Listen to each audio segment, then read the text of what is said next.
नमस्कार, मी प्रसन्न जोशी. कौल महाराष्ट्राच्या आमच्या खास चर्चेमध्ये आपल्या सगळ्यांचं स्वागत. मतदान संपलेलं आहे, बऱ्यापैकी चांगलं मतदान झालेलं आहे. काही ठिकाणी तर एका अर्थानं विक्रम ठरेल असं हे मतदान झालेलं आहे आणि त्याच्याचमुळे सगळ्यांचं लक्ष आहे ते परवाच्या तारखेवरती. आणि म्हणूनच तुमच्या या उत्सुकतेला काहीसा थोडासा आणखी दिलासा देण्यासाठी एक्झिट पोल समोर आलेला आहे. ॲक्सिस आणि इंडिया टुडेनं केलेला एक्झिट पोल आम्ही तुमच्यासमोर मांडतोय. त्याची निरीक्षणं काय आहे ती पहिल्यांदा बघूयात लगेच आणि त्यानंतर आपल्या मान्यवरांकडे चर्चेसाठी जाऊयात. बघूयात, पहिल्यांदा बघूयात मुंबईचा एक्झिट पोल काय म्हणतोय. मुंबईमध्ये राष्ट्रवादी फक्त 3 ते 6 जागा, भाजप 80 ते 88 जागा, शिवसेना 86 ते 92 जागांसह पहिल्या नंबरवर, काँग्रेस 30 ते 34 जागा, मनसे 5 ते 7 जागा. याचाच अर्थ शिवसेना नंबर 1 जरी असला तरी भाजपनं जोरदार मुसंडी मारलेली आहे. 88 जागांसह शिवसेनेसमोर आव्हान. पुण्यामध्ये काय झाले ते बघूयात. राष्ट्रवादी काँग्रेस 60 ते 66 जागा, शिवसेना 10 ते 13 जागा. मात्र इथेही 77 ते 85 जागांसह भाजपा पुण्यामध्ये स्वबळावर सत्ता स्थापन करेल अशी चिन्ह आहेत. भाजपनं पुन्हा एकदा कमळ पुण्यामध्ये फुलवलंय. ठाणे महापालिकेत मात्र शिवसेना 62 ते 70 जागांसह अगदी स्वबळाकडे वाटचाल आहे. भाजप 26 ते 33 जागांवरती आहे. राष्ट्रवादी 29 ते 34 जागा आणि काँग्रेस 2 ते 6 जागा. नागपूर महापालिकेमध्ये म्हणजे मुख्यमंत्र्यांच्या महापालिकेमध्ये शिवसेना 2 ते 4, काँग्रेस 35 ते 41 आणि तब्बल 98 ते 110 जागांसह स्वबळावर नागपूरमध्ये असेल भाजपची सत्ता. चर्चेला आपण सुरुवात करूयात. या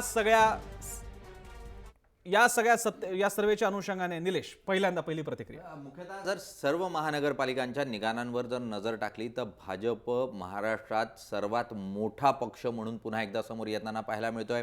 मुंबईमध्ये 30 ते 32 जागा या भाजपकडे होत्या आणि तीच भाजप मुंबईमध्ये 85च्या आसपास 85 ते 88 या रेंजमध्ये येताना पाहायला मिळते. तिप्पट जागा वाढताना या ठिकाणी भाजपच्या पाहायला मिळत आहेत. पुण्यातही तीच परिस्थिती आहे. भाजप सर्वात मोठा पक्ष म्हणून समोर येताना पाहायला मिळत आहे. नागपुरात भाजप सुरुवातीपासून ताकद ठेवून आहे, त्याच स्वरूपाची ताकद, ती वाढणारी ताकद दिसतीये.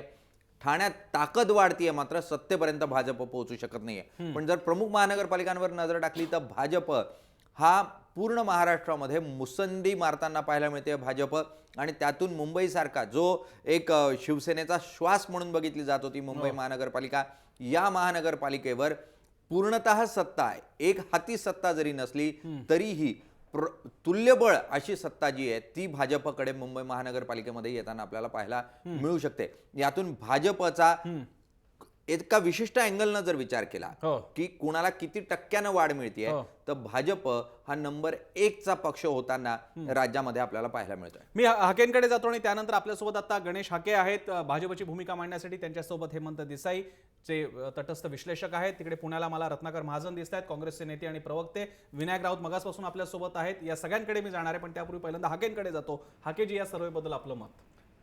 नाही, जे आम्हाला म्हणजे एक्झिट पोलमध्ये जे भारतीय जनता पार्टीचं जे यश दाखवलेलं आहे ते आम्हाला अपेक्षित अशा स्वरूपाचं यश आहे. ते आम्हाला विश्वास होता की इतक्या मोठ्या प्रमाणामध्ये भारतीय जनता पार्टी मुसंडी मारेल आणि मला वाटतं की अपेक्षेप्रमाणेच आम्हाला त्या जागा मिळत आहेत.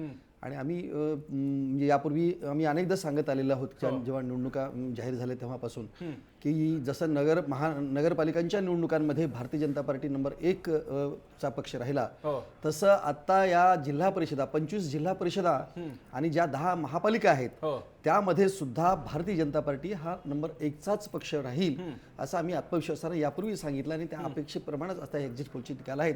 मला वाटतं हे जनमतानी किंवा मतदारांनी भारतीय जनता पार्टीला दिलेला कौल, भारतीय जनता पार्टीवरती टाकलेला विश्वास, देवेंद्रच्या फडणवीसांच्या सरकारवरती टाकलेला हा विश्वास आहे.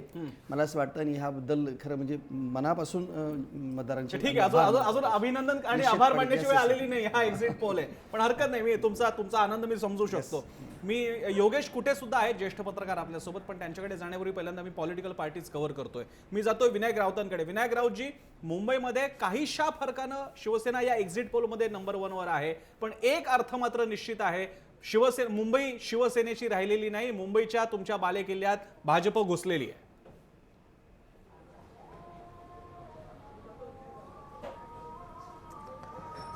आत्ताचा जो काय एक्झिट पोल बाहेर आलेला आहे, आता याच्या पूर्वीच्या सुद्धा एक्झिट पोल प्रत्येक निवडणुकीच्या वेळेला तर ते 100% खरे ठरतात असं नाहीच. पण एक खात्रीपूर्वक सांगतो, शिवसेना कोणत्या परिस्थितीत 100 पेक्षा जास्त जागा या निवडणुकीमध्ये मिळून क्रमांक 1चा पक्ष असेल हे निर्विवाद सत्य आहेत.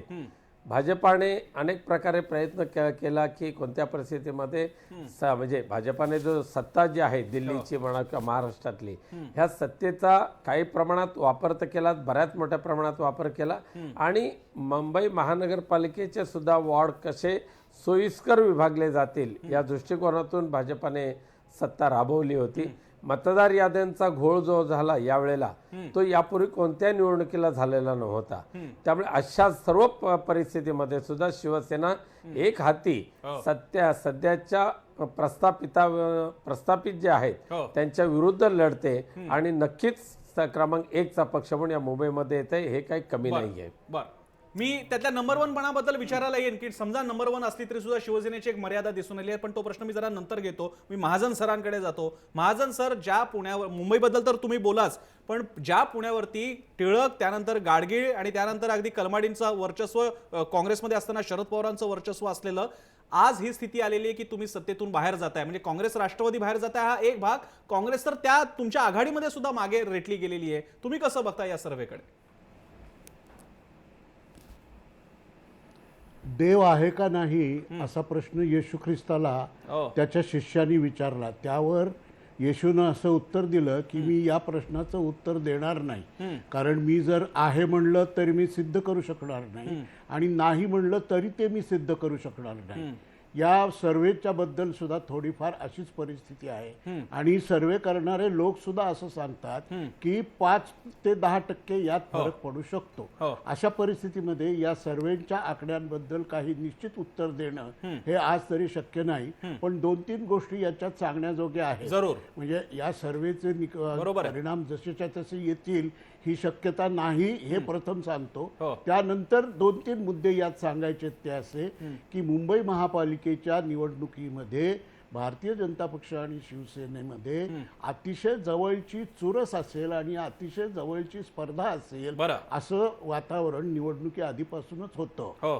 नागपूरमध्ये भारतीय जनता पक्षाची सत्ताच आहे गेली 5 वर्षापासून, त्यामुळं तिथेही अपेक्षित आहे. इतर ठिकाणच्या या पाहणीच्या अहवालाबद्दल जर बोलायचं झालं तर एका वाक्यात याच्या आधारे फक्त हे आकडे खरे आहेत असं मानून, हे मी पुन्हा सांगतो, तर एका वाक्यात असं सांगता येईल की भुरळ अजून कायम आहे, भुरळ अजून कायम आहे. बरं, मी योगेश कुटेंकडे जाऊन पुन्हा स्टुडिओमध्ये हेमंत देसाईंकडे येईन. योगेश कुटेजी, प्रामुख्यानं मुंबईच्या बाबतीत तर तुम्ही बोलाच, पण पुण्यामध्ये तुम्ही दोघेही आहात, महाजन सर आणि तुम्ही. पुणे सुद्धा हातातून जाताना दिसते. काँग्रेस राष्ट्रवादीच्या तर जातच आहे. शिवसेनेची सुद्धा आशा होती, उद्धव ठाकरेंनी तिकडे मोठा मेळावा घेतला होता, पण भाजप सगळीकडे मुसंडी मारते. काय म्हणाल योगेश कुटे?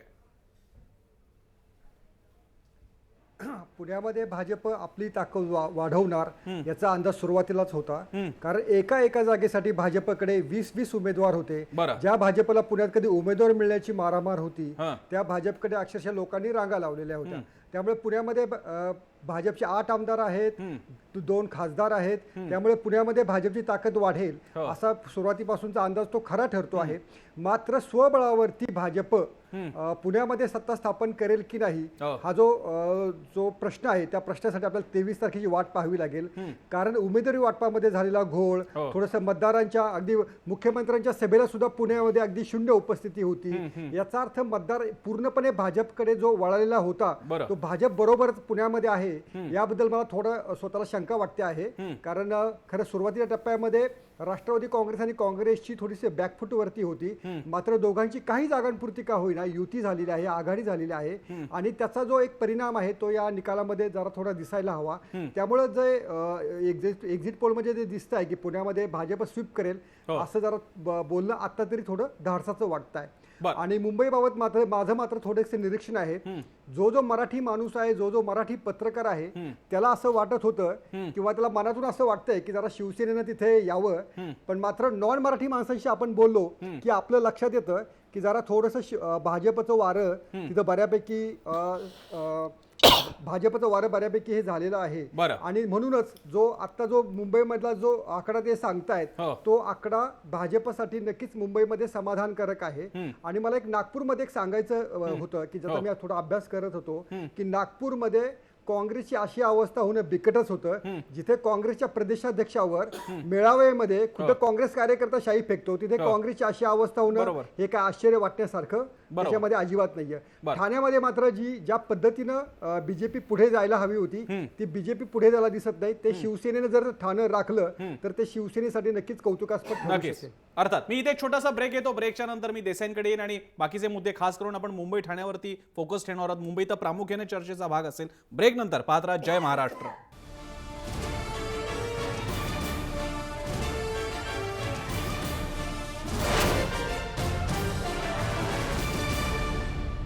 ब्रेक नंतर आपल्या सगळ्यांचं पुन्हा एकदा स्वागत. आपली चर्चा सुरू आहे कौल महाराष्ट्राचा. थोड्याच वेळापूर्वी ॲक्सिस इंडिया टुडे या संस्थेनं जाहीर केलेल्या सर्वेनुसार महाराष्ट्रातल्या महापालिकांमधल्या एक्झिट पोलनुसारचे आकडे समोर आले, त्याबद्दल आपण बोलतोय. मी हेमंत देसाईंकडे जातो. हेमंत देसाईची दोन मुद्दे होते. एक म्हणजे भाजपची आता लोकप्रियता कमी झालेली आहे, मोदींचा करिश्मा संपलेला आहे, फेकूगिरी वाढलेली आहे वगैरे वगैरे, गाजर सरकार झालेले आहे, देवेंद्र सरकार, म्हणजे ही सगळी टीका होत असताना हा एक्झिट पोल असे आकडेवारी देतोय. याच्यातला 10% स्टॅटिस्टिकल फरक जो मान्य केला जातो तो वजा करून सुद्धा ही परफॉर्मन्स मोठा मानला जातोय. हे असं का व्हावं? हे आता हाकेंचं म्हणजे आनंद पोटात मावेना अशी स्थिती होणं स्वाभाविक आहे. त्याने आभारही मानले, त्याने आभारच मानले.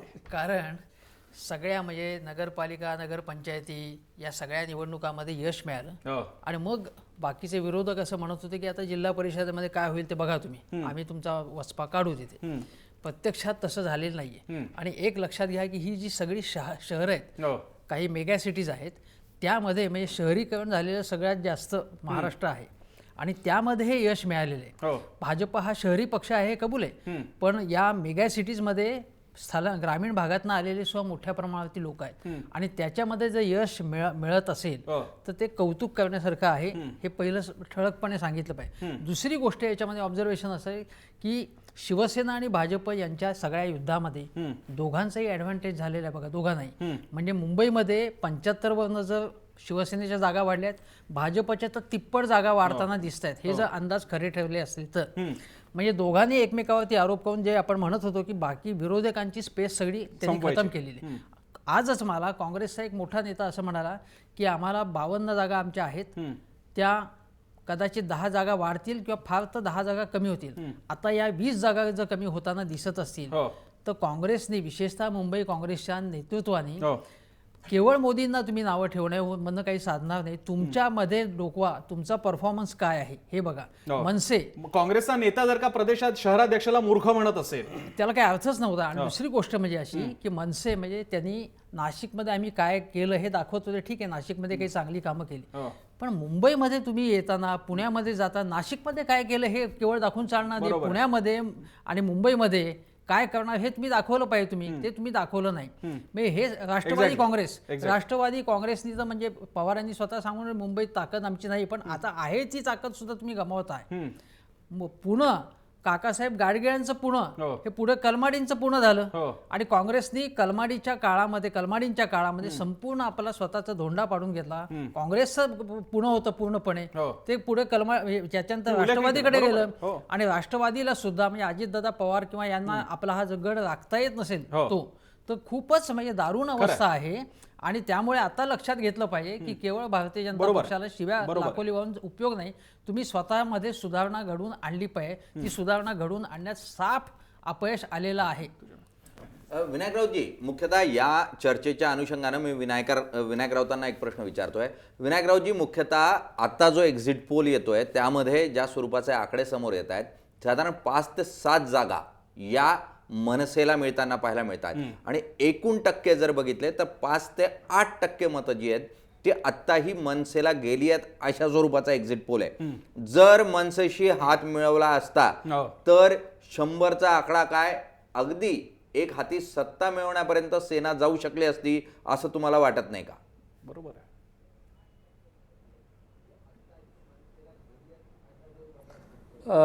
ह्या निवडणुकीमध्ये मनसेचा जो प्रभाव होता तो पूर्णपणे ओसरलेला आहेच. ज्या ठिकाणी त्यांचे जे होते नगरसेवक किंवा ज्या उमेदवारांना चांगलं त्यांचं व्यक्तिशः त्यांचं जे काम होतं तो त्याचा फायदा मिळतो ह्या निवडणुकीच्या वेळेला.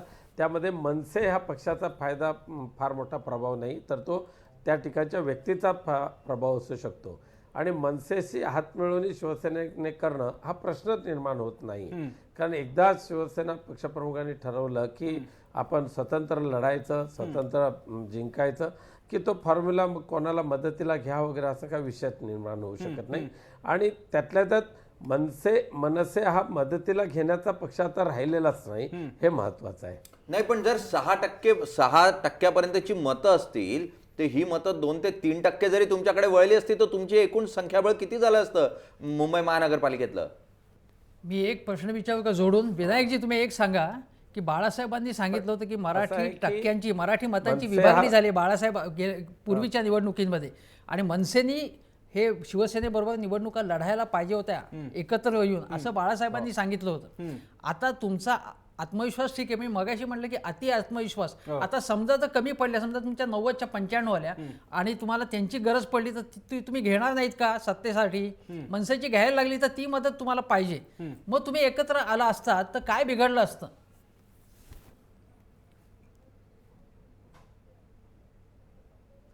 नाही, अति आत्मविश्वास हा इथे नाही आहे, कारण मनसेने सुद्धा युती करण्यासाठीचा जो प्रस्ताव दिला तो सुद्धा शेवटच्या क्षणाला दिला की जोपर्यंत शिवसेनेचे सर्व उमेदवार जवळजवळ नक्की होत आले होते. आणि एकदा का उमेदवार नक्की झाले आणि त्यानंतर पुन्हा युतीची चर्चा केली तर असलेला जो काय तयार केलेला जो बेस असतो तो पुन्हा एकदा त्याला तो खिळखिळा होतो आणि मग पुन्हा एकदा जी व्यवस्थितपणे जे कामकाज चाललं होतं ते विस्कळीत होत असतं. त्यामुळे युती ही केव्हा नेमकी करायची ह्याला एक काही संकेत आहेत की निवडणुका जाहीर व्हायच्या अगोदर जर युती झाली तर त्या युतीला अर्थ असतो. पण अगदी निवडणुकीच्या शेवटच्या टप्प्यामध्ये जर युती करायची ठरवली तर ती युती यशस्वी होत नसते. रावजी, निलेश खरेंच्या प्रश्नाला एक महत्त्वाचा संदर्भ यासाठी पण आहे, तुम्हाला जर का आकडा 92 तुम्हाला दिलेला आहे या इंडिया टुडेने आणि मनसेला 7 ते 8 जागा आहेत, हा आकडा एकत्र केला तर तुमची 100 जे तुमच्या मनाला अगदी स्वप्न होतं की शतक पार करू, ते शतक पूर्ण झालं असतं, पण ते राहणार आहे. त्यामुळे त्याला हाही कंगोरा आहे. हरकत नाही. मी पुण्याला योगेश कुटेंकडे जातोय. योगेश कुटेजी, मगाशी देसेने अतिशय अचूक उल्लेख केला की ही महापालिका, ही महानगर ही ग्रामीण अर्बनायझेशनचा एक मोठं प्रतीक आहे. त्याचा संदर्भ देऊन मला विचारायचं आहे की जर का महापालिकांमध्ये भाजप अशी मुसंडी मारत असेल तर त्याचा सरळ सरळ इफेक्ट हा जिल्हा परिषदांमध्ये बघायला मिळेल का? आणि आपण एक आता आपल्या या आपल्या जय महाराष्ट्राच्या या आपल्या चर्चेचा एक अंदाज बांधू शकतो का की जिल्हा परिषदेत सुद्धा भाजप मुसंडी मारेल असं तुम्ही म्हणू शकता का?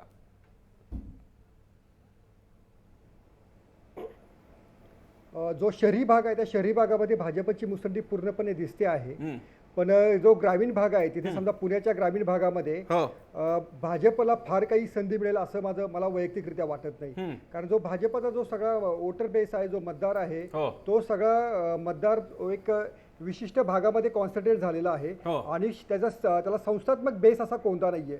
म्हणजे पुणे जिल्ह्याच्या मावळ तालुका असेल, एखादा खेडची जागा असू शकेल, काय हवेली तालुका जो मोस्ट अर्बनाइज तालुका आहे त्या तालुक्यामध्ये भाजपचं थोडंफार दिसू शकेल. मात्र इतर ठिकाणी काँग्रेस, त्यातही राष्ट्रवादी काँग्रेसच बऱ्यापैकी बाजी मारेल असं मला वाटतं. कारण ज्या पद्धतीनं भाजपचे नेते फक्त शहरापुरते प्रचारासाठी मर्यादित राहिले, त्यांना तितका पुरेसा वेळ ग्रामीण भागामध्ये देता येऊ शकला नाही. आणि सगळ्यात महत्त्वाचा मुद्दा नोटाबंदी असेल, शेतकऱ्यांच्या काय बाजाराला मिळालेला कमी भाव असेल, वीज पुरवठ्याची न सुधारलेली स्थिती असू शकेल, आणि सगळ्यात महत्त्वाचं जो गाजर हा जो उल्लेख झाला, जो गाजर पार्टी म्हणून हा जो उल्लेख झाला, तो खरं त्या भाजपला जर हे जे हिनवण्यात आलं त्यातला तो ग्रामीण भागातलेच तो सोशल जास्त प्रमाणात ते मेसेज फिरत होते की मुख्यमंत्र्यांनी असं सांगितलं होतं किंवा मोदींनी असं सांगितलं होतं की शेतकऱ्यांना त्यांच्या उत्पादन खर्चाच्या 50% नफा मिळेल इतका आम्ही तुम्हाला शेतीमालाला भाव देऊ. प्रत्यक्षात गेल्या 6 महिन्यापासून शेतीमालाचे भाव इतके पडले आहेत की तिथे भाजप बद्दल ग्रामीण भागामधली नाराजी या निवडणुकामध्ये प्रामुख्याने दिसून येईल असं मला स्वतःला वाटतं. कारण मात्र शहरांमध्ये मात्र तुम्ही म्हणता तशी तो जो एक्झिट पोल दाखवतोय तो पुरेसा याच कलानं राहील असा माझा अंदाज. ठीक आहे, मी इथे एक छोटासा ब्रेक घेतोय. ब्रेकच्या नंतर हाकेंना बहुधा योगेश कुटेंच्या बद्दल काही मत मांडायचे आणि काही महत्त्वाचे मुद्दे घेऊन मला बाकीच्यांकडे सुद्धा जायचे. छोट्याशा ब्रेक नंतर पाहत राहा जय महाराष्ट्र.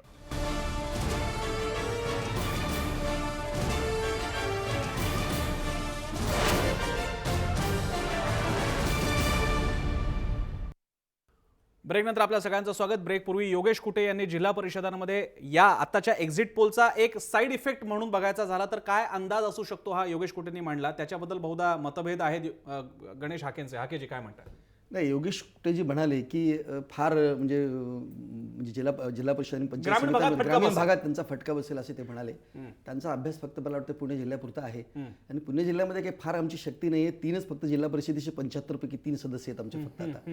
आता यावेळेला मी म्हटलं ना की सगळ्याच ठिकाणी जसं महानगरांमध्ये आमच्या तिप्पट जागा वाढतायत. मी तर म्हणतो ना पुणे जिल्हा परिषदेमध्ये तिप्पट नाही 10 पट जागा आमच्या वाढतील पुणे आणि इतरत्र सुद्धा ज्या 25 जिल्हा परिषदेच्या 283 पंचायत समितीच्या ज्या जागा आहेत तिथं सगळीकडे जसं महानगरांमध्ये जसा प्रतिसाद भारतीय जनता पार्टीला मिळतो आहे तीच परिस्थिती ग्रामीण भागात सुद्धा आहे. ज्या गोष्टी आता कुठेही सांगितल्या की ग्रामीण भागातले लोक नाराज आहेत. 25 मी सांगितलं कमी 12 ते 14 जिल्हा परिषदा ह्या भारतीय जनता पार्टीच्या असतात. ठीक आहे, परवा मी हाकेजी तुम्हाला तुमचं विधान दाखवलं. मी तेच म्हणतो, मी आत्मविश्वासानं मी फाजील आत्मविश्वासानं बोलत नाही. विश्वास मी बोलतो. मी 7-8 जिल्हा परिषदांमध्ये मी स्वतः गेलोय, फिरलो आहे आणि लोक जे बोलतात जे कधीही ग्रामीण भागात जात नाहीत ते ग्रामीण भागातले शेतकरी नाराज आहेत, लोक नाराज आहेत. मी तुम्हाला सांगतो आजही तुम्ही कधी गेलात ग्रामीण भागातला शेतकरी या सरकारवरती खुश आहे. विम्याच्या 38 वर्षामध्ये जेवढा विमा ज्या शेतकऱ्यांना मिळाला नव्हता त्या गेल्या वर्षी एका वर्षामध्ये तितका विमा शेतकऱ्यांना देण्यात आलेला आहे. दुष्काळाच्या मदतीच्या संदर्भात सुद्धा असू द्यात, जलयुक्त शिवारासारखी कामं असू द्यात त्यांना. आणि जे आतापर्यंत पणन कायद्यामध्ये दुरुस्ती केल्यानंतर शेतीमालाला जो ओपन मार्केटमध्ये जो भावाच्या संदर्भामध्ये जी संधी दिलेली आहे हे लोक शेतकरी आपण ते बघूयात. दरम्यान तुम्हाला फक्त सांगण्यासाठी योगेश कुटे स्वतः ग्रामीण भागातलेच आहे त्यामुळे त्यांना ग्रामीण भागाचा ते स्वतः ग्रामस्थच आहे त्यामुळे त्यांना अनुभव. प्रसन्न, मी एक म्हणेन की त्या अगोदर आपण पुन्हा एकदा सर्व्हेवर नजर टाकूयात कारण प्रेक्षकांना आपण साधारण मधल्या काळामध्ये प्रेक्षकांना सांगितलेलं नाही. एकदा सर्व्हेवर पुन्हा एकदा मुंबई पासून सुरुवात करूयात. काय म्हणतोय ऍक्सिस टुडेचा, इंडिया टुडेचा हा सर्व्हे? मुंबई पासून सुरुवात करूया. मुंबई महापालिका जागा शिवसेना 86-92 जागांसह क्रमांक 1 वर, भाजप 80-88 जागांसह निसटत्या नंबर 2 वरती, राष्ट्रवादी 3 ते 6 आणि काँग्रेस 30 ते 34 जागांवरती आहे. इकडे पुणे महापालिका राष्ट्रवादी 60-66, राष्ट्रवादी आणि काँग्रेस, शिवसेना 10 ते 13 आणि भाजप 77 ते 85 जागा, शिवसेना 62 ते 70 जागांसह ठाणे महापालिका सत्ता ताब्यात घेईल. भाजप 26 ते 33 जागा, राष्ट्रवादी 29 ते 34 आणि काँग्रेस 2 ते 6 जागा. नागपूर महापालिकेमध्ये काय चित्र असेल? भाजप स्वीप करते 98 ते 110 जागा, काँग्रेस 35 ते 41, शिवसेना 2 ते 4 जागा. पुन्हा एकदा आपण चर्चेला सुरुवात करूयात. मी निलेशकडे येतो. निलेश, या सगळ्या हा समजा निकाल थोडाफार फरकाने असा असणार असेल तर माझे 2 प्रश्न आहेत. एक, मोदींची लाट कायम आहे का? आणि देवेंद्र फडणवीसांचा एक चेहरा म्हणून, या प्रशासनाचा चेहरा म्हणून त्याला मान्यता मिळाली का? तो अपील होतोय का? प्रसन्न, मुख्यतः देवेंद्र फडणवीस यांच्या चेहऱ्यालाच समोर ठेवून ही पूर्ण निवडणूक भाजपनं लढवली. लोकसभा निवडणूक जशी नरेंद्र मोदींच्या चेहऱ्यावर पूर्ण कॅम्पेन कॉन्सन्ट्रेट करण्यात आलं तशाच स्वरूपाची पूर्ण रणनीती जी आहे ती या ठिकाणी देवेंद्र फडणवीसांच्या चेहऱ्याच्या माध्यमातून आखली गेली आणि तिला काही प्रमाणावर या ठिकाणी यश येत आहे असं म्हणायला काही हरकत नाही. कारण स्वच्छ प्रतिमेचा नेता म्हणून देवेंद्र फडणवीसांनी स्वतःची अशी एक प्रतिमा राज्यभर तयार केली आहे. इतर नेते या प्रतिमेच्या जवळही जाऊ शकत नाही. अशा परिस्थितीमध्ये देवेंद्र फडणवीस यांना प्रोजेक्ट करून जास्तीत जास्त मतदारांना आपल्याकडे आकर्षित करण्याचा प्रयत्न या ठिकाणी झाला आणि तो काही प्रमाणावर या ठिकाणी यशस्वी होताना पाहायला मिळतोय. आणि त्यामुळे आता जो एक्झिट पोल आहे हा मुख्यतः शहरी भागाचा आहे, महानगरपालिकांचा आहे. ग्रामीण भागाचा म्हणजे जिल्हा परिषदांच्या कशा स्वरूपाचे निकाल असतील त्याचं चित्र अद्यापही स्पष्ट झालेलं नाही. 23 तारखेला आपल्याला दुपारपर्यंत ते चित्र स्पष्ट होताना पाहायला मिळेल. जर या शहरी म्हणजे महानगरपालिकांबरोबर जिल्हा परिषदेमध्येही भाजपनं मुसंडी मारली आणि नंबर 1 चा पक्ष म्हणून समोर येताना पाहायला मिळाला, तर निश्चितपणे देवेंद्र फडणवीस यांच्या नेतृत्वाचं हे सर्वात मोठं यश म्हणून बघितलं जाईल. आणि ते फक्त महाराष्ट्रापुरतं नेतृत्व मर्यादित राहील असं नाही, तर देवेंद्र फडणवीस हे राष्ट्रीय नेते म्हणून स्वतःची प्रतिमा या निमित्तानं तयार करते. मला इथे सरळ सरळ 2 राष्ट्रीय पक्षांची थोडी तुलना करायची आहे. मी महाजन सरांकडे जातो. महाजन सर, इथे एकीकडे शिवसेनेचा चेहरा म्हणून उद्धव ठाकरे जोरदार टक्कर देत आहेत, देवेंद्र फडणवीस भाजपसाठी लढत आहेत, अजित पवार राष्ट्रवादीसाठी का होईना पण अजूनही लढा देत आहेत. अशा वेळी काँग्रेसमध्ये काय बघायला मिळतंय, तर मुंबईच्या प्रदेशाध्यक्षाला तुमचा एक मंत्री मूर्ख जाहीरपणे म्हणतात. अशोक चव्हाणांवरती नागपूरमध्ये शाई फेकली जाते. काँग्रेस सारखा ताकदवान पक्ष, आणि जसं आम्ही नेहमी मान्य केलेले की गावागावात काँग्रेस कार्यकर्ता हा असतोच असतो, तरी सुद्धा काँग्रेसची पिछेहाट सदोदित का चालली आहे? गावागावात काँग्रेसचा कार्यकर्ता असतो हे त्रिकालाबाधित सत्य आहे, ते कोणी नाकारू शकणार नाही. पुण्याच्या संबंधी बोलताना जेधे गाडगिळ मोरे यांचा उल्लेख करून पुण्याच्या काँग्रेसची उज्ज्वल परंपरा सांगितली, याबद्दल आभार. पण गंमत अशी की प्रत्येक पिढीत काही जेधे गाडगिळ मोरे नसतात. त्यामुळे जे उपलब्ध आहे त्या साधन सामग्रीसह आणि मनुष्यबळासह राजकीय पक्षांना लढावं लागतं आणि त्याचे जे काही परिणाम दुष्परिणाम होत असतील ते अंगीकारून स्वीकारून पुढे वाटचाल करावी लागते. दुसरा मुद्दा असा की काँग्रेस पक्षानं प्रचारामध्ये फक्त प्रधान सेवकांनाच टार्गेट केलं आणि त्यांच्याबद्दलच बोलून आपला कार्यक्रम काही पाळला नाही, हे आर्ग्युमेंट जर व्हॅलिड मानायचं तर खुद्द प्रधान सेवक हे सत्तेवर आल्यापासून काँग्रेसला शिव्यांची लाखोली वाहिल्याशिवाय त्यांचं एकही भाषण होत नाही. मग अशा परिस्थितीत त्यांच्या पक्षाला जो काही कौल मिळतोय तो का बरं मिळतो याचंही विश्लेषण विद्वान मंडळींना करावं लागेल. आता मुद्दा असा की मुंबई काँग्रेसमध्ये जे चित्र आहे ते महाराष्ट्रात सर्वत्र आहे, अशा प्रकारचं सार्वत्रिकीकरण आपल्याला करता येणार नाही. मग तसं तर मूर्ख कोण म्हणलं हे महाराष्ट्राला याच्या आधी माहिती होतं.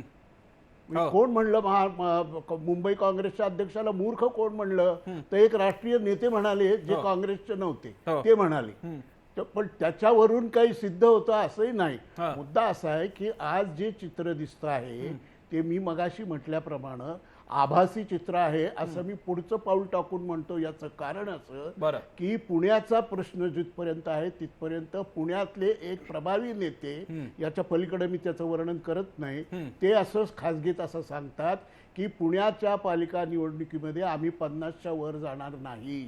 आणि अभ्यासू पत्रकार आत्ताच मला असं म्हणाले, हे नव्हे बाहेरचे लोक, पत्रकारांपैकी काही लोक असं म्हणतात की भाजप पुण्यामध्ये 50 ते 60 या दरम्यान राहील. त्यामुळे एकीकडं जमिनीवर काम करणारे, जमिनीवर निरीक्षण करणारे लोक आणि दुसरीकडं या प्रकारचे सर्वे यांच्या फाइंडिंग्स मध्ये कोण खरं ठरतं आणि कुणाची भविष्यवाणी खरी होते हे मी मगाशी म्हटल्याप्रमाणे देव आहे का नाही या प्रश्ना इतकाच अवघड प्रश्न आहे. अगदी महाजन सर, जर तुमचा हा मुद्दा जो आहे, जर पुण्यामध्ये 60 जागांपेक्षा जास्त जागा भाजपला घेता आल्या नाही आणि 1 नंबरचा पक्ष म्हणून भाजप पुण्यामध्ये स्वतःची सत्ता स्थापन करण्याइतपत प्रबळ होऊ शकला नाही आणि तीच परिस्थिती जर पिंपरी चिंचवडमध्ये राहिली तर भाजपसाठी एकीकडे आपण ज्यावेळेला म्हणतोय भाजपने मुसंडी मारली तर ही नामुष्की असेल, कारण मुंबईमध्ये चित्र स्पष्ट होताना दिसत नाही भाजपच्या बाजूनं. ठाण्यात ते स्पष्ट नाहीच, तिथे सेनाच मुसंडी मारतीये. मग फक्त उरतं ते नागपूर, ज्या ठिकाणी सहजतेनं भाजप एक हाती सत्तेवर येतं. जर भाजप विदर्भ वगळता इतर ठिकाणी अशा स्वरूपात एक हाती सत्ता 1 किंवा 2 महानगरपालिकांमध्ये घेऊ शकलं नाही तर ती भाजपसाठी नामुष्की असेल. आणि त्यामुळे हा एक्झिट पोल आहे, याच्यामध्ये 23 तारखेला खरोखर जनमताचा कौल काय तो 23 तारखेला स्पष्ट होणार आहे, हे अंदाज आहेत. आणि अंदाजांच्या माध्यमातून येणारे जे ही जी चर्चा आहे त्याचा फक्त अर्थ जाणून घेण्याचा प्रयत्न जो आहे तो आपण या ठिकाणी करतोय. निलेश, आपण आतापर्यंत जे काही सर्वे झालेले आहेत किंवा एक्झिट पोल्स आहेत ते काही म्हणजे कुण्या राजकीय पक्षांनी केलेले नाही, ते का त्रयस्थ अशा म्हणजे संस्थेकडून झालेले आहे, संस्थांनी केलेले आहे. आणि त्यामुळं फारसा फरक 5-10 जागांचा फरक पडू शकतो.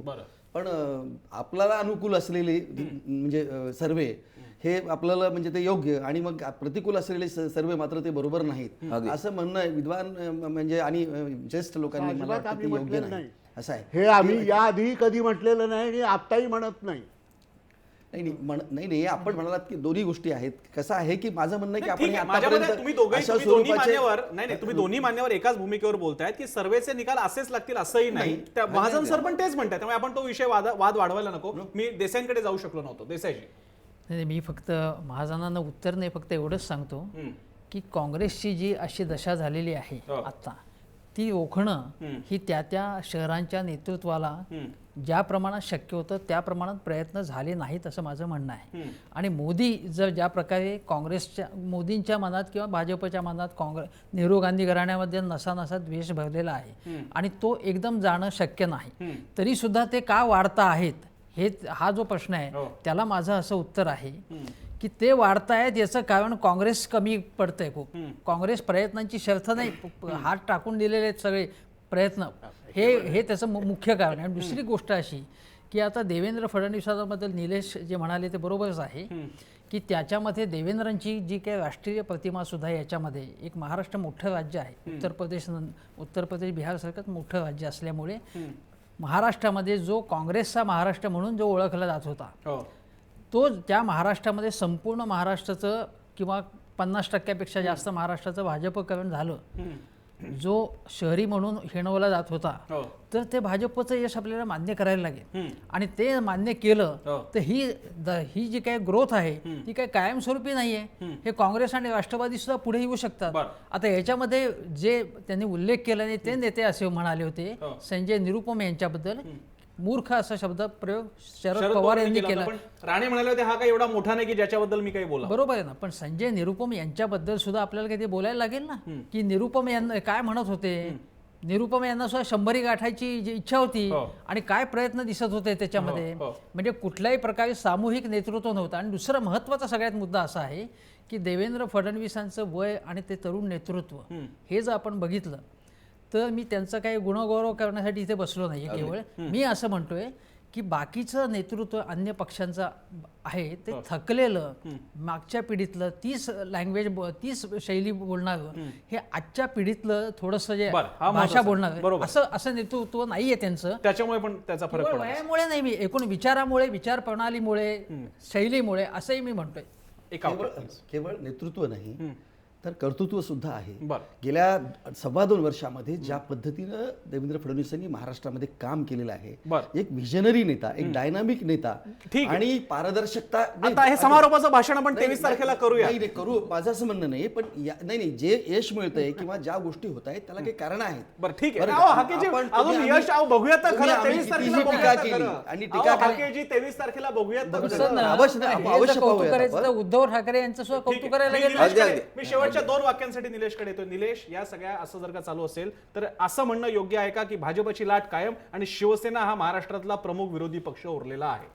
मुख्यतः मग मुंबईचा विचार केला तर मुंबई असो, ठाणे असो, पुण्यामध्ये त्या मानानं सेनेला यश मिळताना पाहायला मिळत नाही. मात्र सेना आणि भाजप यांनी वेगळी निवडणूक लढवल्यामुळे या दोनच राजकीय पक्षांमध्ये ही पूर्ण महाराष्ट्राची निवडणूक लढवली गेली की काय अशा स्वरूपाचं जे चित्र निर्माण झालं ते कसोशीने तयारही केलं गेलं असेल या दोघे राजकीय पक्षांकडून.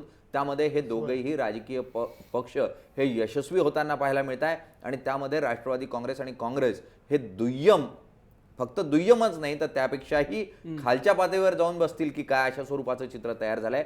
आणि त्यामुळे सध्या तरी राज्यात प्रथम क्रमांकाचा पक्ष म्हणून भाजप हा उदयाला येतोय अशा स्वरूपाचं चित्र पाहायला मिळतं. आता हा निकाल, हा अंदाज निकालामध्ये परावर्तित होणार का हे बघायला आपल्याला 23 तारखेची म्हणजे काही तासांची वाट बघावी लागणार आहे. ते आणखी कदाचित फक्त 30-32 तासांची, त्याच्यानंतर हा निकाल आपल्या हाती येणार आहे. तुर्तास या सगळ्या मान्यवरांना 23 तारखेला पुन्हा भेटण्याच्या वचनासह आणि अपेक्षेसह आपण इथेच थांबूयात. पाहत राहा जय महाराष्ट्र.